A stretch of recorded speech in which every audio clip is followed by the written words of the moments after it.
Assalamualaikum warahmatullahi wabarakatuh. Yang terhormat Ibu Prof. Fatimah selaku dosen pendekatan dalam pengkajian Islam serta teman-teman semua. Pada kesempatan kali ini, saya Zuma Nihayatun Nafiah serta dua rekan saya, Mas Izar dan Mas Izul akan menyampaikan hasil diskusi kami mengenai salah satu tokoh, yaitu Farid Esak. Sebelum masuk ke dalam pembahasan, saya akan menyampaikan biografi singkat Farid Esak. Nah, Farid Esak ini adalah seorang intelektual muslim dan aktivis yang berasal dari Afrika Selatan. Beliau ini lahir tahun 1956 di Afrika Selatan, di mana kondisi pada saat itu Afrika Selatan itu dikuasai oleh rezim apartheid. Jadi, beliau ini hidup dalam diskriminasi yang menindas kaum non-kulit putih. Kemudian, riwayat pendidikannya, beliau bersekolah di pendidikan nasional di daerahnya, kemudian melanjutkan sekolah teolog di Pakistan selama 8 tahun, kemudian melanjutkan studinya di universitas di Inggris dan di Jerman sampai mendapatkan gelar doktor dalam kajian tafsir. Beliau ini sampai sekarang juga masih sering aktif dalam diskusi-diskusi di berbagai negara. Nah, pada tahun 1984, beliau ini mempelopori berdirinya Kolof Islam, yakni sebuah organisasi yang memperjuangkan kemerdekaan, menentang apartheid, diskriminasi gender, dan kapitalisme. Dengan banyak latar belakang tersebut, latar belakang yang ingin melawan apartheid dan ingin kebebasan dapat diperoleh oleh seluruh masyarakat Afrika Selatan, beliau ini melakukan pendekatan dengan Al-Quran. Untuk menghubungkan Al-Quran dengan hal tersebut, maka menurutnya umat muslim perlu menghubungkannya dari suatu momen historis dan teologis. Menurutnya, penafsir itu adalah manusia yang tidak bisa lepas dari lingkungan di mana tempat ia berada, sehingga kemudian Al-Quran dengan makna yang terkandung di dalamnya akan dapat masuk ke dalam konteks ketertindasan dan perjuangan mereka. Pendekatan dalam memahami Al-Quran yang dilakukan beliau yaitu dengan hermeneutika. Beliau ini menggunakan hermeneutika penerimaan. Hermeneutika tersebut yang ditekankan yaitu fungsi teks dalam kajian tekstual. Hermeneutika ini berfokus pada proses interpretasi dan bagaimana individu atau kelompok yang berbeda menggunakannya. Kemudian yang diperhatikan yaitu bukan hanya teks atau audien awal teks, melainkan juga pergeseran jangkauan pemahaman masa lalu dan sekarang. Jadi, menurut Farid Esak ini, memahami Al-Quran itu bukan sekedar memproduksi makna, melainkan lebih dari itu, yakni bagaimana makna yang dihasilkan dapat diterima dan dapat mengubah kehidupan. Untuk pendekatan dan gagasan lebih lengkapnya akan disampaikan oleh dua rekan saya, Mas Izar dan Mas Izul. Baik, bismillahirrahmanirrahim. Di sini saya akan melanjutkan penjelasan dari Mbak Zuma terkait dengan pemikiran hermeneutika yang dibawa oleh Farid Esak.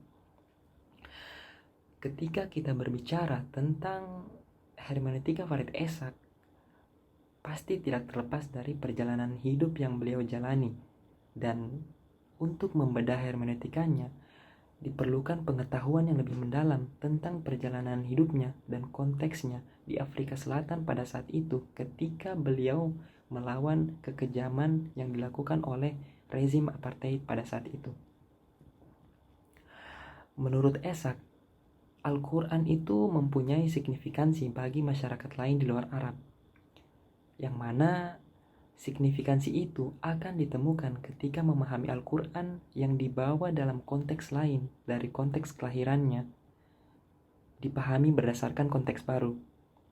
Nah, dalam rangka inilah Farid Esak mencoba memahami Al-Quran dalam konteks hermeneutikanya untuk membebaskan masyarakat Islam Afrika Selatan yang tertindas atas kekuasaan apartheid pada saat itu. Lantas bagaimana Esak memahami teks? Dalam memahami teks, Esak menganggap bahwa Tuhan adalah sebagai pengarang Al-Quran.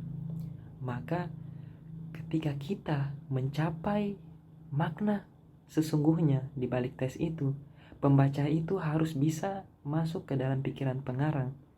Yo jelas bahwa hal semacam ini sangat sulit dan problematik, karena di kalangan muslim Meskipun tak mungkin mengklaim mampu memasuki pikiran Tuhan, bukan hal biasa bahwa bagi sebagian orang untuk mengklaim bahwa Tuhan mengendalikan pikiran mereka.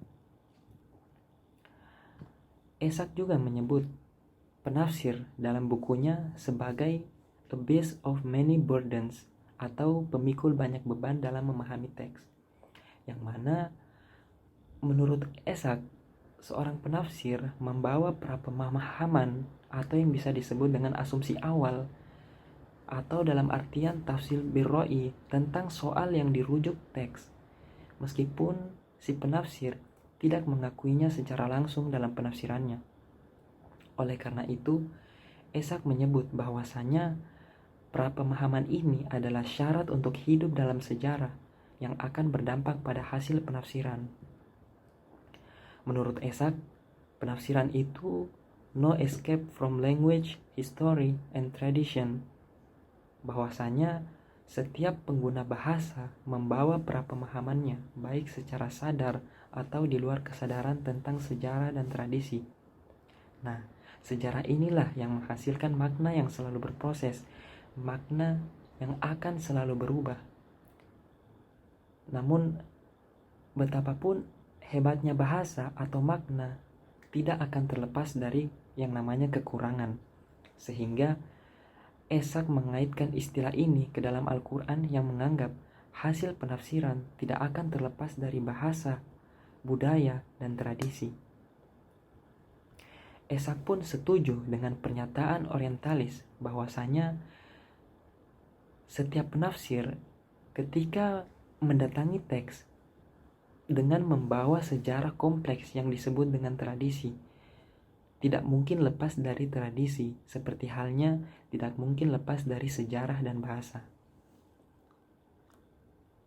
Nah, berangkat dari konteks masyarakat Afrika Selatan yang sedang tertindas, Esak mencoba meramu sebuah metodologi untuk praksis pembebasan, seperti berkolaborasi dengan kaum tertindas lain, tidak membeda-bedakan ras, agama, serta golongan.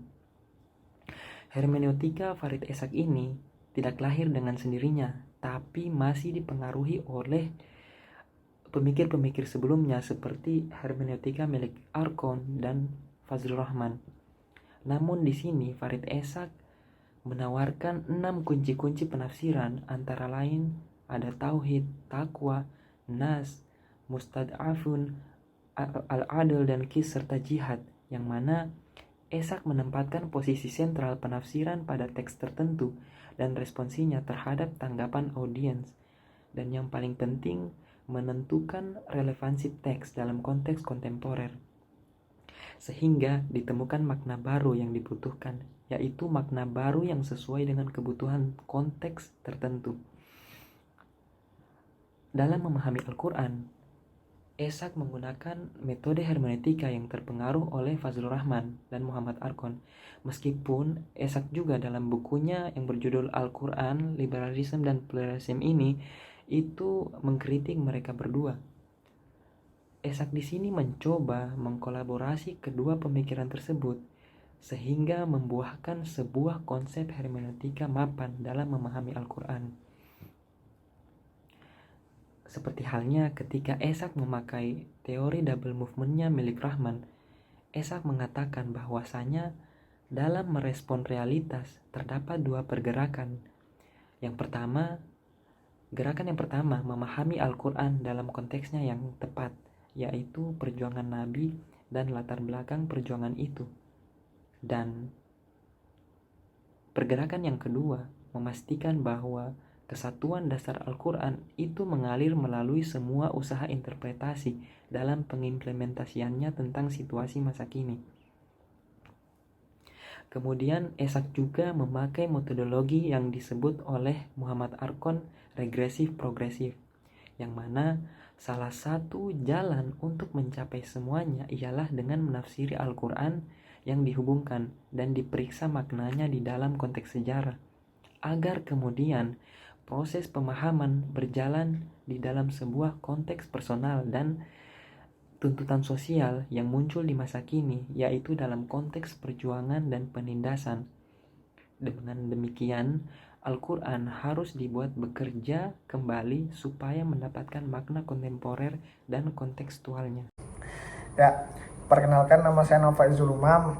Saya ingin atau akan melanjutkan pembahasan yang sebelumnya telah dikemukakan oleh Mbak Zuma sama Mas Izar. Yang pertama yang harus diketahui, sedikit mengulang dari pembahasan yang dikemukakan oleh Mbak Zuma tadi. Buku ini tuh ditulis ketika rezim apartheid itu sedang berkuasa di Afrika Selatan. Nah, buku ini itu ada sebagai bentuk perlawanan seorang Farid Essa kepada rezim yang zolim atau rezim yang tidak adil dalam pandangannya Farid Essa. Nah, jadi diceritakan sama Farid Essa, rezim apartheid ini adalah pemerintah yang senantiasa mendiskriminasi orang-orang yang berkulit hitam begitu. Nah, jadi setelah apartheid itu yang ingin dilawan juga oleh Farid Essa adalah orang yang berteologi akomodasi, demikian istilahnya Farid Essa. Jadi orang-orang yang berteologi akomodasi ini adalah orang-orang yang cenderung cara beragamanya itu konservatif dan cara memahami dalilnya itu tekstual. Nah, orang-orang ini adalah orang-orang yang menutup mata dengan ketidakadilan atau kezaliman yang dilakukan oleh apartheid begitu. Karena ya yang mayoritas yang mengalami penindasan itu adalah orang-orang yang berkulit hitam dan beragama Kristen. Nah, jadi orang-orang yang berteologi akomodasi ini nganggap kalau ya buat apa kita bantu mereka, toh ya mereka orang Kristen, kita Islam gitu. Kan kita beda iman nih, ngapain kita bantu? Itu yang pertama. Terus yang kedua, alasan mereka ya ngapain kita pengen gulingkan rezim zolim dan tidak adil rezim apartheid ini, toh ya mereka sampai saat ini tidak melarang kita untuk beribadah kepada Tuhan kita begitu. Nah, jadi ini dua kelompok yang ingin dilawan sama Farid Essa. Lah, sebagai tambahan, buku ini juga sebagai bentuk bukti teologis dari dalil-dalil Al-Quran yang ditemukan oleh Farid Essa untuk seperti membuktikan gitu bahwa sebenarnya berkawan atau bersolidaritas dengan orang-orang non-muslim itu sebenarnya bisa lah. Beliau berusaha membuktikan dengan serangkaian dalil-dalil ayat dan proses pemaknaannya. Karena yang ingin melawan atau ingin menjatuhkan rezim apartheid pada saat itu ya bukan hanya kawanan Islam sendiri, tapi ya dari kelompok agama-agama yang lain juga gitu. Misalnya dari Kristen, terus orang Yahudi juga seperti itu. Ya walaupun ada di kalangan mereka juga yang berteologi akomodasi, tapi ada juga yang umat beragama ini yang pengen melawan rezim apartheid. Nah, ini nih bentuk bagaimana seperti pembenaran beliau lah, bentuk solidaritas untuk perlawanan kepada rezim apartheid. Lah, bagaimana beliau membuktikan hal-hal tersebut? Beliau itu membawa dalil-dalil Al-Quran yang kemudian digali maknanya itu secara kontekstual. Nah, dari landasan hermeneutika. Hermeneutikanya beliau ini sangat terpengaruh dari hermeneutic of reception, atau kalau dalam buku terjemahannya itu hermeneutika penerimaan. Nah, hermeneutika penerimaan ini sangat-sangat subjektif gitu.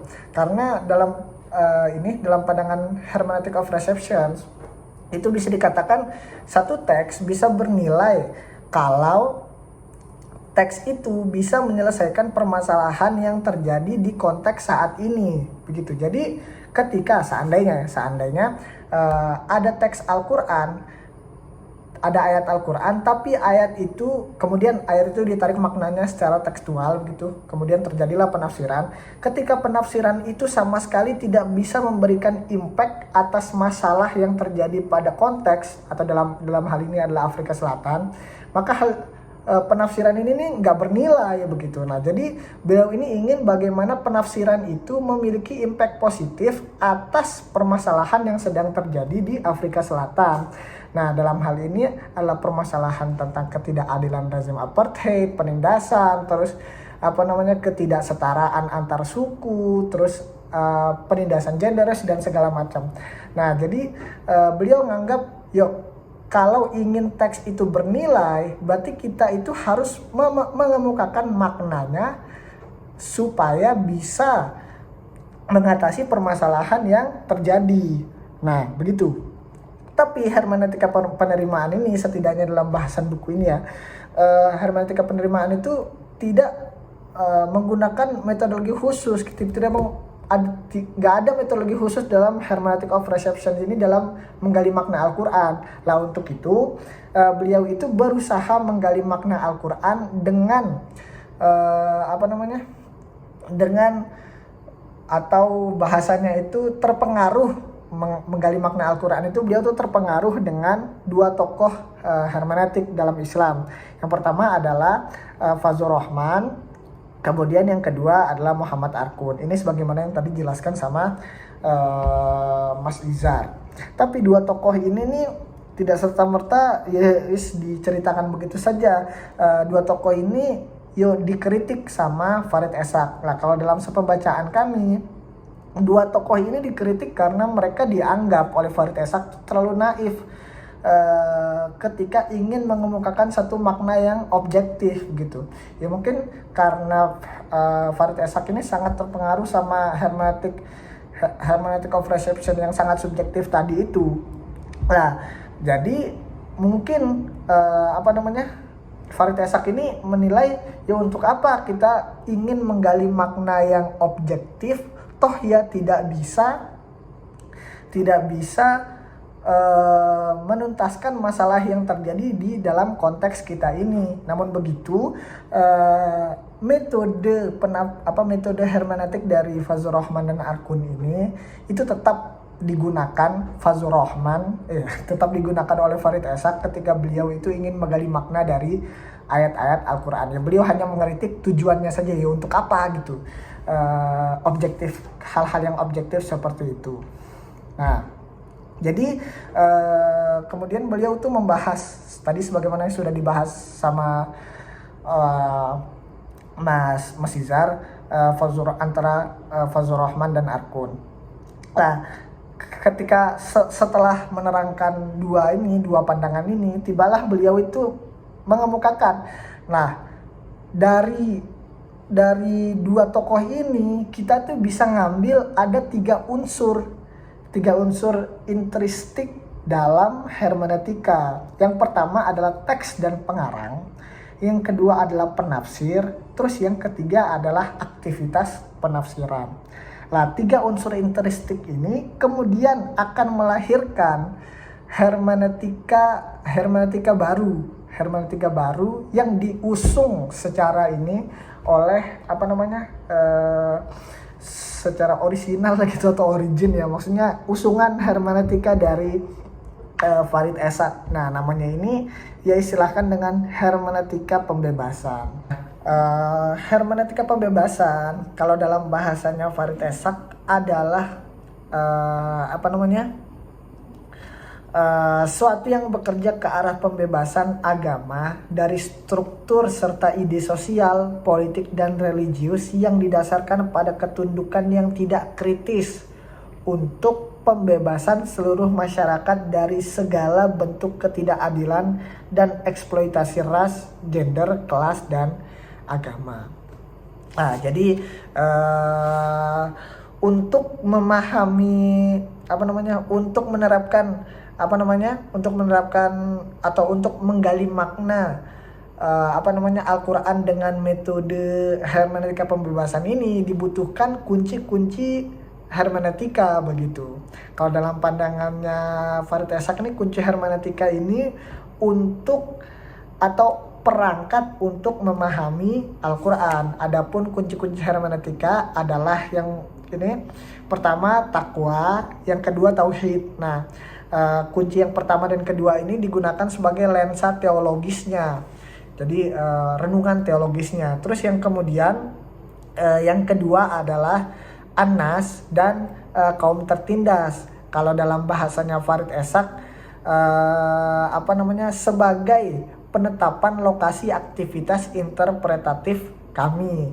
Nah, Terus kemudian dilanjutkan sama beliau, meski semua konteks yang dimiliki penafsir berperan pada hasil keluaran usaha interpretasi, si penafsir punya kebebasan untuk memposisikan dirinya di situasi yang berbeda untuk memperoleh jenis interpretasi tertentu. Ya sangat subjektif gitu. Mungkin orang marginal di Afrika Selatan dan orang marginal di Indonesia itu akan berbeda cara menafsirkan, dan itu dianggap sah-sah saja oleh Farid Essaq.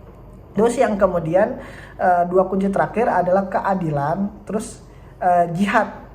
Nah, dua kunci ini untuk merefleksikan metode dan etos yang menghasilkan untuk membentuk pemahaman kontekstual tentang firman Tuhan dalam masyarakat yang diwarnai dengan ketidakadilan. Nah, enam bentuk kunci hermeneutika ini adalah bentuk perkembangan dari unsur-unsur hermeneutika yang ditangkap oleh Farid Essaq berdasarkan usulan metode hermeneutika dari Fazlur Rahman dan Arkun.